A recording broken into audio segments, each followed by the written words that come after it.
Perkenalkan, nama saya Sukma. Saya di sini akan menjelaskan pembentukan daerah dan penataan daerah. Jadi, yang pertama tentang pembentukan daerah adalah proses menciptakan daerah baru, baik dalam membentuk provinsi, kabupaten, atau kota. Ini dilakukan berdasarkan kebutuhan tertentu, seperti peningkatan kesejahteraan masyarakat, pemerataan pembangunan, serta peningkatan daya saing daerah. Pembentukan daerah baru juga biasanya melalui pemekaran wilayah dari daerah yang sudah ada, misalnya pemekaran kabupaten atau provinsi. Selanjutnya, penataan daerah. Penataan daerah di Indonesia adalah kebijakan yang dilakukan pemerintah untuk mengatur daerah otonom. Penataan daerah bertujuan untuk meningkatkan kesejahteraan masyarakat, pelayanan publik, dan tata kelola pemerintahan. Penataan daerah mencakup pengaturan kembali wilayah administrasi, batas-batas daerah, serta penguatan kapasitas pemerintahan daerah agar efektif dalam memberikan pelayanan publik. Jadi di sini saya akan menjelaskan tentang tujuan pembentukan daerah di Indonesia. Jadi tujuan pembentukan daerah di Indonesia itu adalah untuk meningkatkannya suatu kesejahteraan masyarakat melalui pelayanan publik yang baik. Namun beberapa tujuannya adalah untuk meningkatkannya suatu pelayanan publik, mendorong pembangunan daerah, meningkatkannya kesejahteraan masyarakat, mewujudkan penetapan pembangunan, memperkuat demokrasi dan partisipasi masyarakat, mempererat pertumbuhan suatu ekonomi, dan meningkatkan ketahanan nasionalisme dan stabilitas wilayah. Jadi, tujuan pembentukan suatu daerah di Indonesia itu adalah untuk meningkatkannya kesejahteraan masyarakat dan juga untuk meningkatkan suatu pelayanan kepada masyarakat, menciptakan pemerataan pembangunan, dan menghormati keberagaman sosial, budaya, serta potensi ekonomi di setiap wilayah. Jadi, selanjutnya saya akan menjelaskan tentang syarat-syarat pembentukan wilayah di Indonesia yang mencakup tentang syarat administratif, syarat teknis, dan syarat fisik dan kewilayahan. Apa yang dimaksud dengan syarat administratif? Syarat administratif adalah suatu syarat yang harus dipenuhi untuk pembentukan suatu daerah yang didukung oleh gubernur, wali kota, dan bupati. Sedangkan apa yang dimaksud dengan syarat teknis? Syarat teknis itu mencakup tentang beberapa faktor, namun salah satunya adalah potensi wilayah yang mencakup tentang sumber daya manusia dan sumber daya alam untuk suatu pembangunan.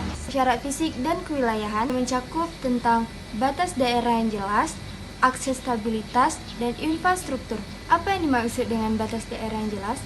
Batas daerah yang jelas itu contohnya seperti tidak adanya tumpang tindih antara daerah satu dengan daerah lainnya. Selanjutnya adalah aksesibilitas adalah suatu akses yang akan mudah dijangkau oleh masyarakat setempat untuk menjangkau daerah satu dan daerah lainnya. Sedangkan infrastruktur itu contohnya seperti akses jalan, air, listrik, dan fasilitas umum lainnya.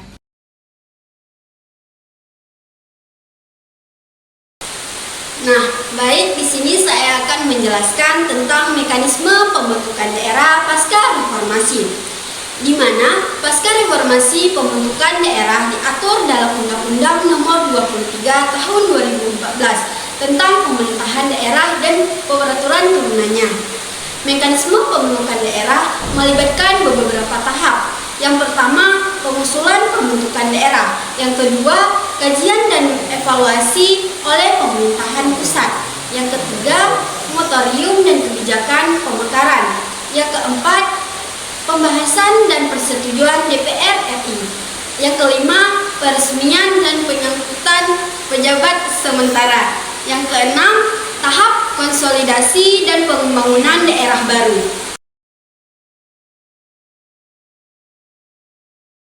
Analisis kelayakan pembentukan daerah, di mana analisis kelayakan pembentukan daerah dilakukan untuk menilai apakah suatu wilayah layak menjadi daerah otonom baru, yaitu provinsi, kabupaten, atau kota. Analisis ini bertujuan untuk memastikan bahwa daerah baru memiliki kapasitas yang cukup untuk menjalankan pemerintahan dan meningkatkan meningkatkan kesejahteraan masyarakat.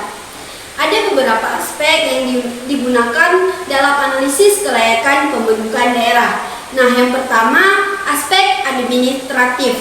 Yang kedua, aspek teknis. Yang ketiga, aspek fisik dan kewilayahan. Yang keempat, aspek sosial, budaya, dan politik. Dan yang terakhir, aspek hukum dan regulasi.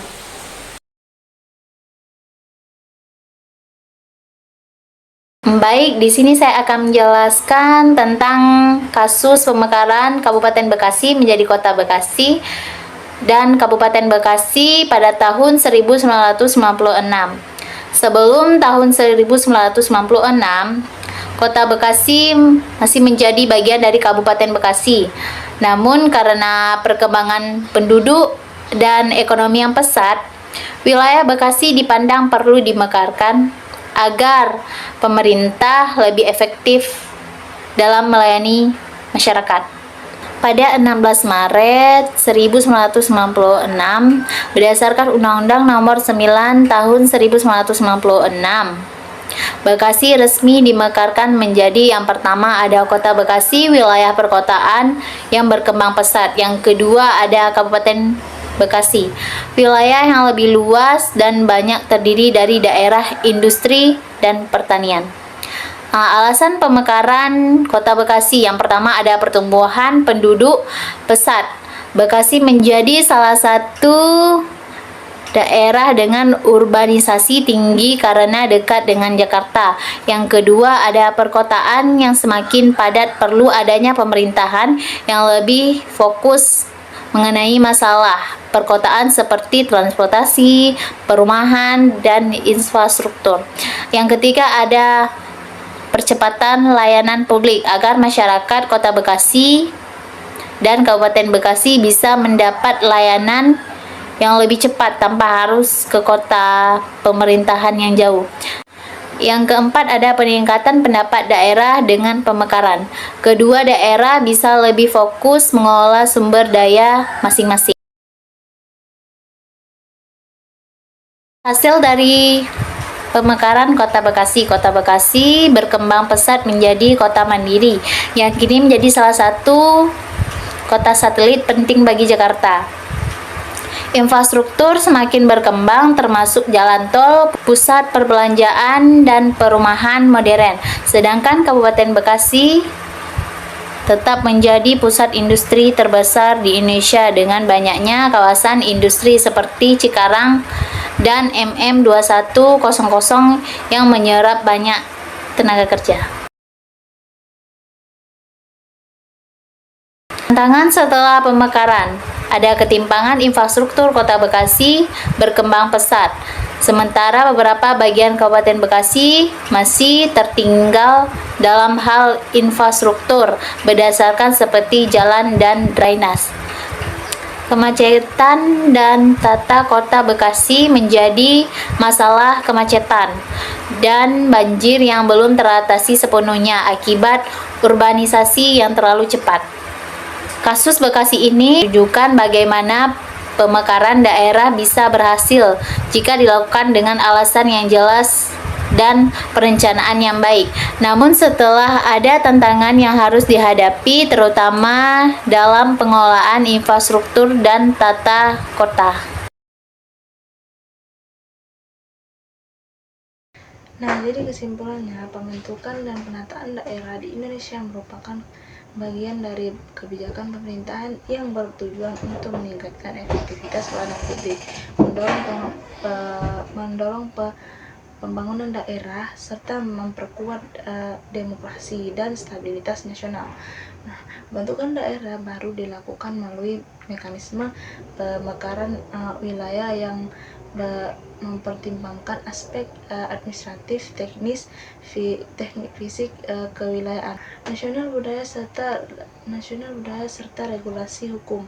Namun proses pemekaran daerah tidak selalu berjalan mulus. Kasus pemekaran Kota Bekasi dari Kabupaten Bekasi pada tahun 1996 menunjukkan bahwa pemekaran dapat memberikan dampak positif seperti pertumbuhan ekonomi yang pesat, dan peningkatan pelayanan publik. Namun di sisi lain, tantangan seperti ketimbangan infrastruktur dan masalah tata kota juga menjadi dampak yang harus dikelola dengan baik. Nah, untuk menyaksikan pemekaran wilayah yang efektif, perlu dilakukan kinerja yang komprehensif guna menghindari pemekaran yang hanya didasarkan pada kepentingan politik semata. Pentingnya evaluasi sebelum pembentukan daerah baru agar tidak menimbulkan ketergantungan fiskal atau ketimbangan sosial. Dengan demikian, pembentukan dan penataan daerah harus dilakukan secara cermat, berbasis data dan analisis yang mendalam, serta berorientasi pada kesejahteraan masyarakat dan pembangunan daerah yang berkelanjutan.